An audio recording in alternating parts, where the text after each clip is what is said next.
नमस्कार दोस्तों, कैसे हो आप सब? आशा करती हूँ आप स्वस्थ एवं खुशहाल होंगे। आज हम सुनेंगे कहानी खूचर जिसे लिखा है मुंशी प्रेमचंद जी ने। इससे पहले कि आप कहानी में खो जाएं, आपसे अनुरोध है कि चैनल को सब्सक्राइब कर लीजिए ऐसी ही और बेहतरीन कहानियां सुनने के लिए। चलिए कहानी शुरू करते हैं। बाबू कुंदन लाल कचहरी से लौटे तो देखा कि उनकी पत्नी जी एक कुंजड़िन से कुछ साग भाजी ले रही हैं। कुंजड़िन पालक टके सेर कहती और वह 1.5 पैसे दे रही है। इस पर कई मिनट तक विवाद होता रहा।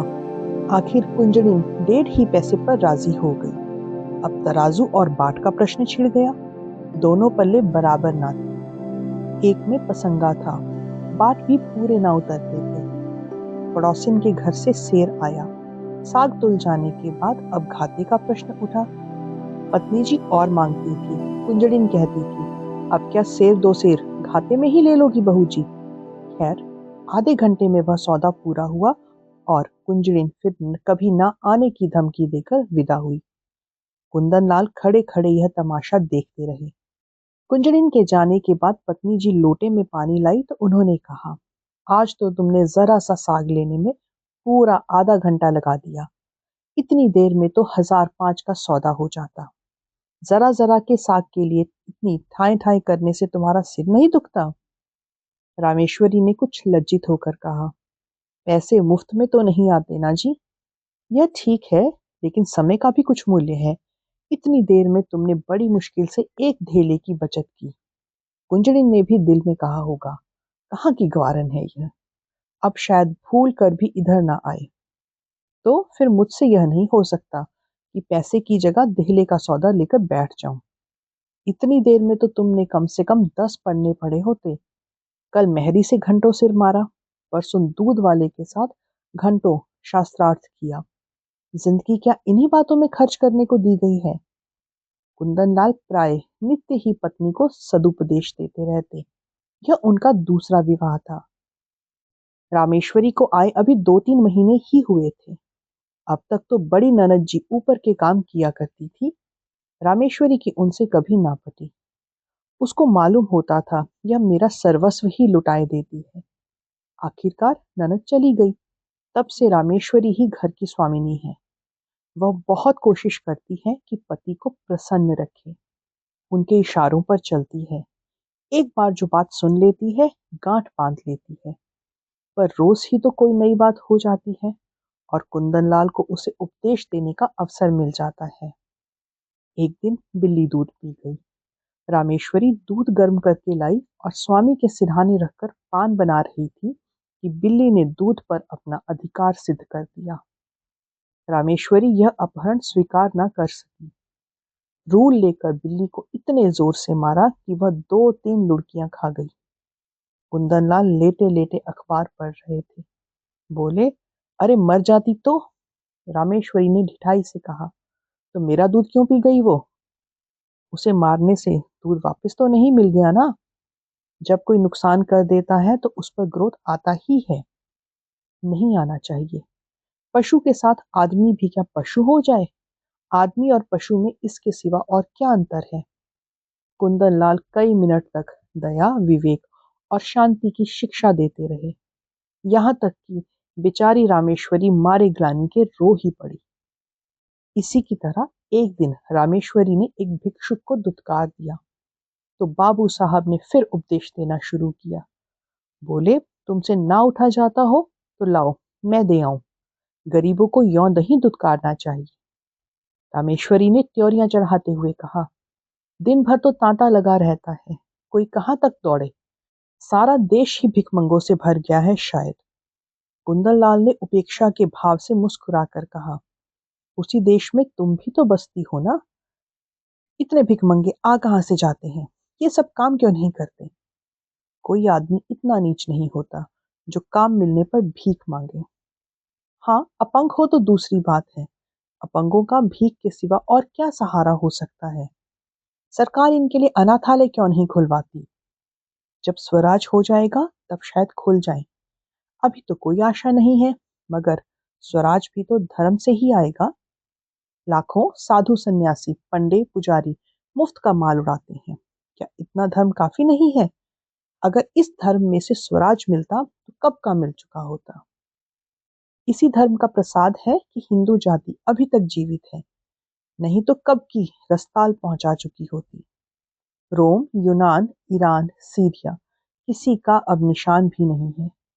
यह हिंदू जाति ही है जो अभी तक समय के क्रूर आघातों का सामना करती चली आ रही है। आप समझते होंगे हिंदू जाति जीवित है, मैं तो उसे उसी दिन से मरा हुआ समझती हूँ जिस दिन से वह अधीन हो गई। जीवन स्वाधीनता का नाम है, गुलामी तो मौत है। कुंदन लाल ने युवती को चकित नेत्रों से देखा। ऐसे विद्रोही विचार उसमें कहाँ से आ गए? देखने में तो वह बिल्कुल भोली थी। समझे, कहीं सुन सुना लिया होगा कुछ। कठोर होकर बोले, क्या व्यर्थ का विवाद करती हो? लजाती तो नहीं, ऊपर से और बकबक करती हो। रामेश्वरी यह फटकार पाकर चुप हो गई। एक क्षण वहां खड़ी रही, फिर धीरे से कमरे से चली गई। एक दिन कुंदन लाल ने कई मित्रों की दावत की। रामेश्वरी सवेरे से रसोई में घुसी तो शाम तक सर न उठा सकी।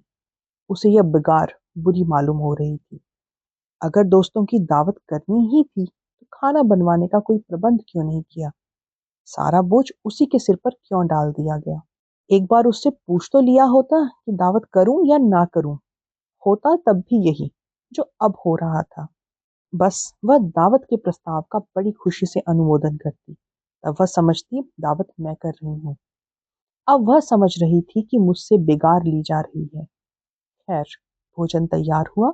लोगों ने भोजन किया और चले गए, मगर मुंशी जी तो मुंह फुलाए बैठे हुए थे। रामेश्वरी ने कहा, तुम खाना क्यों नहीं खा लेते? बाबू साहब ने आंखें फाड़ कर कहा, क्या खा लूं, यह खाना है या बैलों की सानी? रामेश्वरी के सिर से पांव तक आग लग गई। सारा दिन चूल्हे के सामने जली, उसका यह पुरस्कार? बोली, मुझसे जैसा हो सका बनाया, जो बात अपने बस की नहीं है उसके लिए क्या करती। पूड़ियां सब सेवर हैं, होगी। कचौरी में इतना नमक था किसी ने छुआ तक नहीं, होगा। हलवा अच्छी तरह भुना नहीं, कचाइयां आ रही थी, आती होंगी।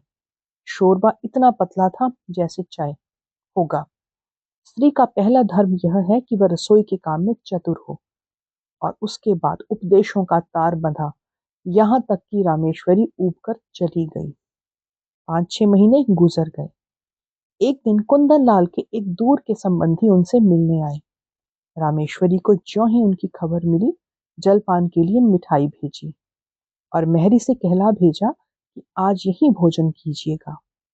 वह महर्षि फूले ना समाये, बोरिया बंधना लेकर पहुंच गए और डेरा डाल दिया।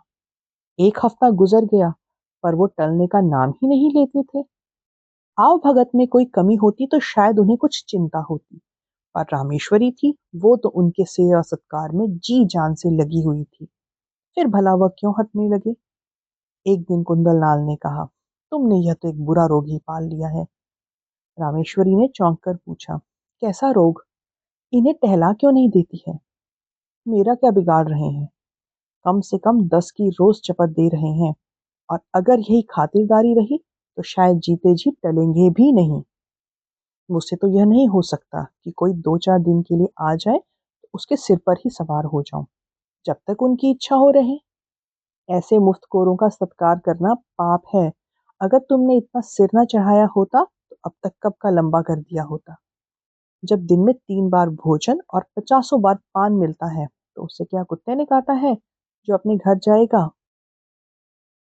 रोटी का चोर बनना तो अच्छा नहीं है, लेकिन कुपात्र और सुपात्र का विचार तो कर लेना चाहिए ना। ऐसे आलसियों को खिलाना पिलाना वास्तव में उन्हें जहर देना है। जहर से तो केवल प्राण निकलते हैं, यह खातिरदारी तो आत्मा का सर्वनाश कर देती है। अगर यह हजरत महीने भर भी यहाँ रह गए तो फिर जिंदगी भर के लिए बेकार हो जाएंगे। फिर इनसे कुछ ना होगा और इसका सारा दोष तुम्हारे सिर होगा। तर्क का तांता बंध गया, प्रमाणों की झड़ी लग गई। रामेश्वरी खिसियाकर चली गई। कुंदन लाल उससे कभी संतुष्ट भी हो सकते हैं, उनके उपदेशों की यह वर्षा कभी बंद भी हो सकती है। यह प्रश्न उसके मन में बार बार उठने लगा। एक दिन देहात से भैंस का ताजा घी आया। इधर महीनों से बाजार का घी खाते खाते नाक में दम हो रहा था। रामेश्वरी ने उसे खौलाया, उसमें लौंग डाली और कढ़ा से निकालकर एक मटकी में रख दिया। उसकी सौंधी सौंधी सुगंध से सारा घर महक रहा था।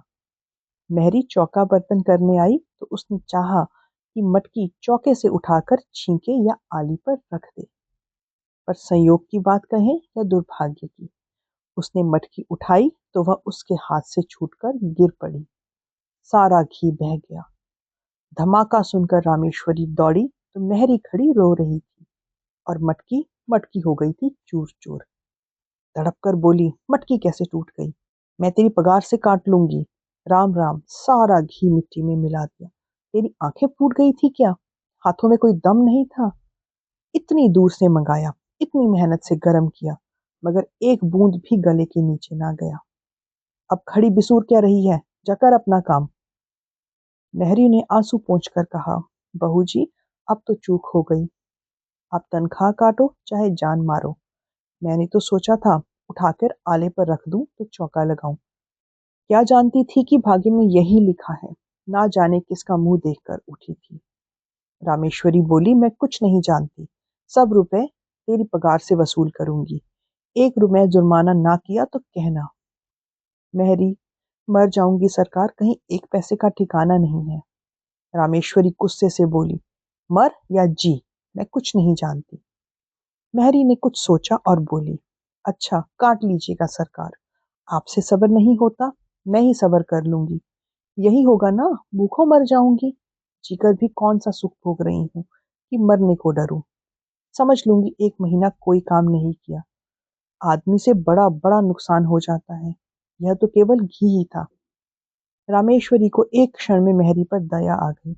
बोली, तू भूखों मर जाएगी तो मेरा काम कौन करेगा? मेहरी भी बोली, काम कराना होगा तो खिलाइएगा, ना काम कराना होगा तो भूखों मारिएगा। आज से आकर आप ही के द्वार पर सोया करूंगी। रामेश्वरी, सच कहती हूँ, आज तूने बड़ा नुकसान कर डाला। मेहरी, मैं तो आप ही पछता रही हूँ सरकार। रामेश्वरी, जा गोबर से चौका लीप दे, मटकी के टुकड़े दूर फेंक दे और बाजार से घी ले दिया। मेहरी ने खुश होकर चौका गोबर से लीपा और मटकी के टुकड़े बटोर ही रही थी कि कुंदन लाल आ गए और हांडी टूटी देखकर बोले, यह हांडी कैसे टूट गई? रामेश्वरी ने कहा, मेहरी उठाकर ऊपर रख रही थी, उसके हाथ से छूट गई। कुंदन लाल ने चिल्लाकर कहा, तब तो सब घी बह गया। और क्या कुछ बचा रह सकता है क्या? तुमने मेहरी से कुछ नहीं कहा क्या? क्या कहती? उसने जानबूझकर तो नहीं गिराया था ना? यह नुकसान कौन उठाएगा? हम उठाएंगे और कौन उठाएगा? अगर मेरे हाथ से ही छूट पड़ती तो क्या हाथ काट लेते आप मेरे? कुंदन लाल ने होठ चबाकर कहा, तुम्हारी तो कोई भी बात मेरी समझ में आती ही नहीं। जिसने नुकसान किया है उससे वसूल होना चाहिए। यही ईश्वर का नियम है। आंख की जगह आंख, प्राण के बदले प्राण। यही किसी दयालु पुरुष का कथन है। अगर दंड का विधान संसार से उठ जाएगा तो यहाँ रहेगा कौन? सारी पृथ्वी रक्त से लाल हो जाएगी। हत्यारे दिन दिहाड़े लोगों का गला काटने लगेंगे। दंड से ही समाज की मर्यादा कायम है। जिस दिन दंड ना रहेगा, संसार भी ना रहेगा। मनुवादी स्मृतिकार बेवकूफ नहीं थे जो दंड न्याय को इतना महत्व दे गए, और किसी के विचार से नहीं तो मर्यादा की रक्षा के लिए ही दंड अवश्य देना चाहिए। ये रुपए मेहरी को देने पड़ेंगे, उसकी मजदूरी काटनी पड़ेगी। नहीं तो आज उसने घी का घड़ा लुढ़का दिया है, कल कोई और नुकसान कर देगी। रामेश्वरी ने डरते डरते कहा, मैंने तो उसे क्षमा कर दिया है। कुंदन लाल ने आंखें निकाल कर कहा, लेकिन मैं क्षमा नहीं कर सकता। मेहरी द्वार पर खड़ी यह विवाद सुन रही थी। जब उसने देखा कि कुंदन लाल का क्रोध बढ़ता जा रहा है और मेरे कारण रामेश्वरी को घुड़कियां सुनने को मिल रही है, तो वह सामने जाकर बोली, बाबूजी, कसूर तो मेरा है। अब सब रुपए मेरी पगार से काट लो।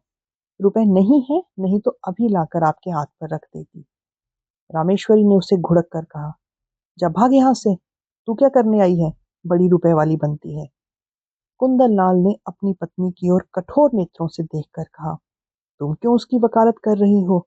यह मोटी सी बात है और इसे एक बच्चा भी समझता है कि जो नुकसान करता है उसे उसका दंड भोगना पड़ता है। मैं क्यों 5 रुपए का नुकसान उठाऊं बेवजह? क्यों नहीं इसने मटके को संभाल कर पकड़ा? क्यों इतनी जल्दबाजी की? क्यों तुम्हें बुलाकर मदद नहीं दी? यह साफ इसकी लापरवाही है। कहते हुए कुंदन लाल बाहर चले गए। रामेश्वरी इस अपमान से आहत हो उठी। डांटना ही था तो कमरे में बुलाकर एकांत में डांटते। मेहरी के सामने उसे रूही की तरह धुन डाला। उसकी समझ ही में नहीं आता था कि यह किस स्वभाव के आदमी है। आज एक बात कहते हैं, कल उसी को काटते हैं, जैसे कोई झक्की आदमी हो। कहाँ तो दया और उदारता के अवतार बनते थे और कहाँ आज 5 रुपए के लिए प्राण देने लगे। बड़ा मजा आ जाए कल मेहरी बैठ रहे, कभी तो इनके मुख से प्रसन्नता का एक शब्द निकला होता। अब मुझे भी अपना स्वभाव बदलना पड़ेगा। यह सब मेरे सीधे होने का ही फल है। ज्यों ज्यों मैं इनको तरह दे रही हूँ, अपने जामे से बाहर होते जा रहे हैं। इसका इलाज यही है कि यह एक कहे तो मैं दो सुनाऊं। आखिर कब तक और क्यों सहूं? कोई हद भी है। जब देखो डांट देते हैं। जिसके मिजाज का कुछ पता ही ना हो, उसे खुश कौन रख सकता है? उस दिन जरा सा बिल्ली को मार दिया तो दया का उपदेश देने लगे। और आज आज कहाँ गई वो दया? उनको ठीक करने का उपाय यही है कि समझ लूं कि कोई कुत्ता भौंक रहा है। नहीं नहीं, ऐसा क्यों करूं? अपने मन से कोई काम ही ना करूं। जो यह कहें वही करूं। न जौ भर ज्यादा, न जौ भर कम। जब इन्हें मेरा कोई काम पसंद नहीं आता तो मुझे क्या कुत्ते ने काटा है जो बरबस अपनी टांग अड़ाऊं? बस यही ठीक है। वह रात भर इसी उधेड़बुन में पड़ी रही। सवेरे कुंदन लाल नदी स्नान करने गए। लौटे तो 9 बज गए थे। घर में जाकर देखा तो चौका बर्तन ना हुआ था। प्राण सूख गए। पूछा, क्या मेहरी नहीं आई आज? रामेश्वरी ने कहा, नहीं। तो फिर? जो आपकी आज्ञा। कुंदन लाल, यह तो बड़ी मुश्किल है। हाँ है तो। कुंदन लाल ने कहा, तो पड़ोस की मेहरी को क्यों नहीं बुला लिया? इसके हुक्म से बुलाती। अब आपने हुक्म दिया है, बुला ही लेती हूँ। कुंदन लाल बोले, अब बुलाओगी तो खाना कब बनेगा? 9 बज गए। और इतना तो तुम्हें अपनी अक्ल से काम लेना चाहिए था कि मेहरी नहीं आई तो पड़ोस वाली को बुला ले। अगर उस वक्त सरकार पूछते क्यों दूसरी मेहरी बुलाई है तो क्या जवाब देती? अब मैंने अपनी अक्ल से काम लेना छोड़ दिया है। अब मैं आपकी अक्ल से ही काम लूंगी। मैं नहीं चाहती कि कोई मुझे आंखें दिखाए। कुंदन लाल बोले, अच्छा तो इस वक्त क्या करें? जो आपका हुक्म हो वही करेंगे। तुम मुझे उल्लू बनाती हो? अरे अरे, मेरी मजाल जो मैं आपको उल्लू बनाऊं। मैं तो आपकी दासी हूँ। जो आप कहेंगे वह हो जाएगा। मैं तो जाता हूँ, तुम्हारा जो जी चाहे करो। रामेश्वरी बोली, जाइए। मेरा जी ना कुछ चाहेगा और ना मैं कुछ करूंगी। आखिर तुम क्या खाओगी? जो आप ला दोगे वही खा लूंगी। लाओ बाजार से पूड़ियां ला दूं? रामेश्वरी रुपए निकाल कर लाई। कुंदनलाल पूड़ियां लाए। इस वक्त का काम हो गया। कुंदनलाल दफ्तर चले गए। लौटे तो देर हो गई थी। आते ही पूछा, मेहरी आई? नहीं। मैंने कहा तो था पड़ोस वाली को बुला लेना। बुलाया था, वह 5 रुपए मांगती है। कुंदनलाल बोले, तो 1 ही रुपए का फर्क था, क्यों नहीं रख लिया? रामेश्वरी, आपने मुझे हुक्म नहीं दिया था। मुझसे जवाब तलब होता कि 1 रुपया ज्यादा क्यों दे दिया।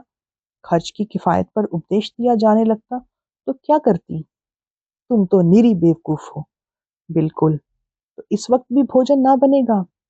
मजबूरी है, क्या कर सकते हैं। कुंदन लाल सिर थामकर चारपाई पर बैठ गए। यह तो नई विपत्ति गले पड़ी। पूड़ियां उन्हें रुचती ना थी। जी में बहुत झुंझलाए।